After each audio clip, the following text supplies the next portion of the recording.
Have you ever felt like a game just knew when to give you a helping hand or when to breathe down your neck? You're not crazy. It's DDA, Dynamic Difficulty Adjustment, the secret algorithm that manipulates you to keep you playing. It's pure programmed psychology. Game designers face a huge problem. If a game is too hard, you get frustrated and quit. If it's too easy, you get bored and quit. That perfect sweet spot, the fun zone, is a delicate balancing act. How do they keep millions of different players, all with unique skills, engaged? This is where the secret sauce comes in. They want to keep you in a state of flow, that perfect mental space where you're challenged but not overwhelmed, totally absorbed in the game.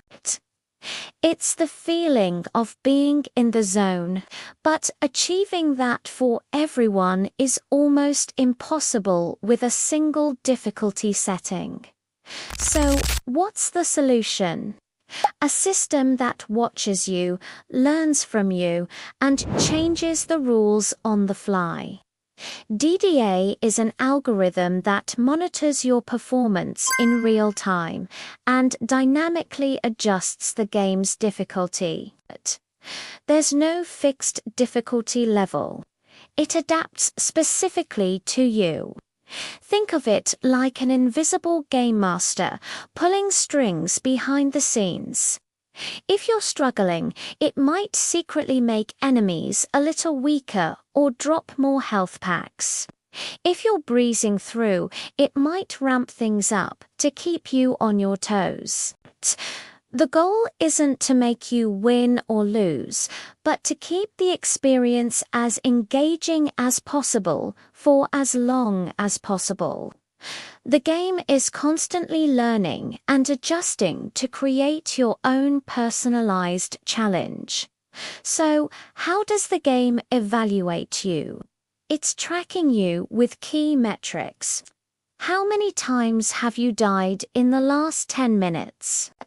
What's your headshot accuracy? How long does it take you to clear a level compared to the average? How many items are you picking up?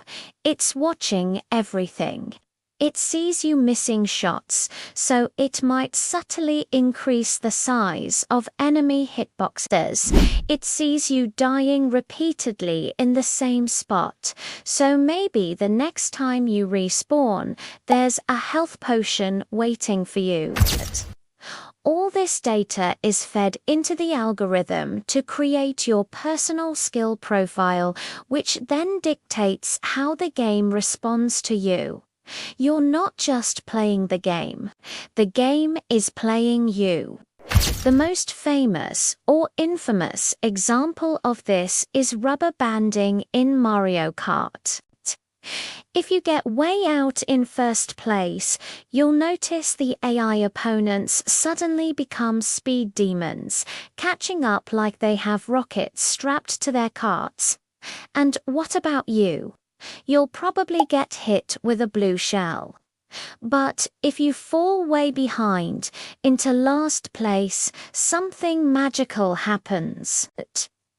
You start getting amazing items like the golden mushroom or a star, and the AI in front seems to slow down just enough for you to catch up. The game is stretching and compressing the distance between players like a rubber band to keep everyone in the race and make every finish feel exciting and close. But DDA can be much more subtle. Take the classic Resident Evil 4. If you're a pro, landing every headshot and dodging attacks flawlessly, you'll notice enemies have more health, they're more aggressive, and you'll find barely any ammo or healing herbs. The game is pushing back, challenging your skill. But if you're struggling, taking a lot of damage and missing your shots, the game becomes more generous. Enemies will have less health, making them easier to take down, and you'll suddenly find green herbs and boxes of ammo around every corner. Other games might adjust enemy accuracy, the speed of projectiles, or how often powerful items appear, all without you ever seeing a difficulty slider. So, this brings us to the big question. Is this a good thing? On the one hand, the advantage is clear. It keeps players in that ideal flow state, preventing frustration and boredom. This leads to higher player retention, which is great for game developers. It makes the experience more accessible to a wider range of players, from beginners to experts. But on the other hand, is it fair? If the game is secretly cheating in your favor or against you, does that diminish your sense of accomplishment?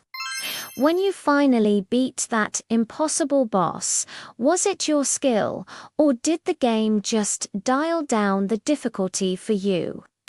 It's a real ethical dilemma in game design. DDA is a powerful tool that shapes your gaming experience without you even realizing it. It's the invisible hand that can create moments of incredible triumph or crushing defeat, all perfectly orchestrated to keep you hooked. So the next time you feel like you're right on the edge, that you just barely scraped by, remember, the algorithm is watching, and it's probably pulling the strings. What do you think?